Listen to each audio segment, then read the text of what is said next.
Hey guys, how are you all? My name is Tanmay and today we will know about Daffodils poem by William Wordsworth. So let's get into the poem. I wandered lonely as a cloud that floats on high over vales and hills, when all at once I saw a crowd, a host of golden daffodils. Beside the lake, beneath the trees, fluttering and dancing in the breeze, continuous as the stars that shine and twinkle on the Milky Way. They stretched in never ending line along the margin of a bay. 10,000 saw I at a glance, tossing their heads and sprightly dance. The waves beside them danced, but they outdid the sparkling waves in glee. A poet could not but be gay in such a jocund company. I gazed and gazed, but little thought what wealth the show to me had brought. For oft, when on my couch I lie, in vacant or in pensive mood, they flash upon that inward eye, which is the bliss of solitude. And then my heart with pleasure fills and dances with the daffodils. So, guys, let's now know about the poet William Wordsworth. William Wordsworth was born on 7 April 1770, Cockermouth, Cumberland, England. In England, he died in 1850s when he was 80 years old. His father's name was John Wordsworth. His mother's name was Anne Coxon. His sister's name was Dorothy and his wife's name was Mary Hutchinson. So guys, now let's have the explanation of this poem.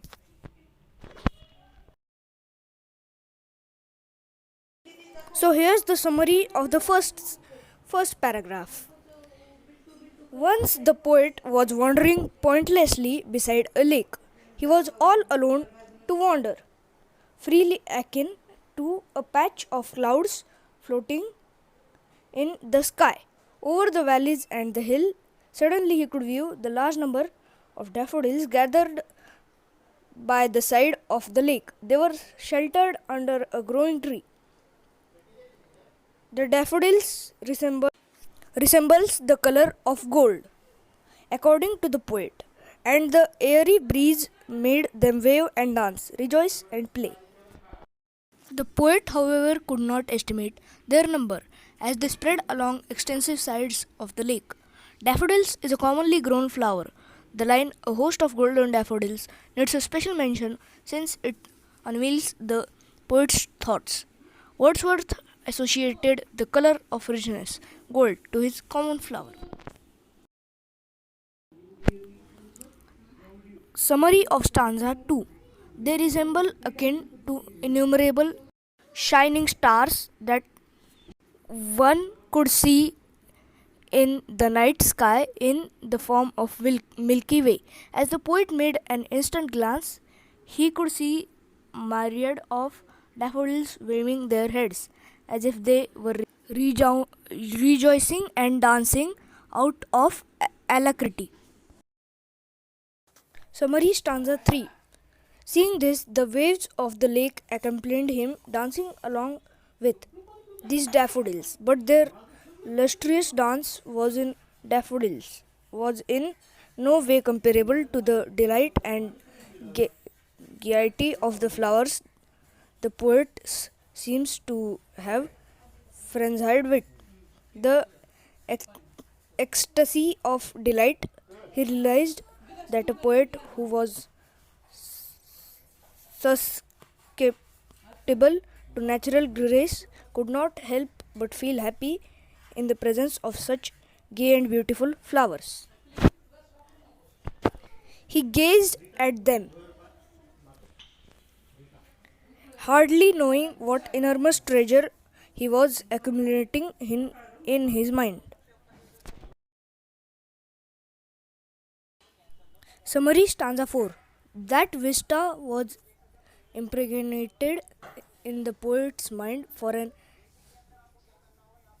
everlasting time. In future, when the poet lied down on his couch, either in a lonely or a pensive mood, the either panorama that he saw in the woods beyond the Go Barrow Park appeared before his mind's eye in solitude. When his mind is unrestrained by distributing elements of the real world, he revives the memories of the daffodils. When the memory of that sight comes into view of the poet, he was able to derive ecstatic pleasure which he had enjoyed actually. Now, the conclusion. Imagination has been the source of Wordsworth's poetry. Nature is seen as a guide or angel, a source of wisdom in every poetic words of Wordsworth. Simplicity, mysticism, spontaneity, and individual freedom forms the keynote of Wordsworth's poems. Daffodils or I Wonder Lonely as a Cloud is a poem known for its exceptional simplicity, yet refineness of its thoughts. So guys, thanks for watching this video and meet you in next video and bye bye. So make sure to like and subscribe.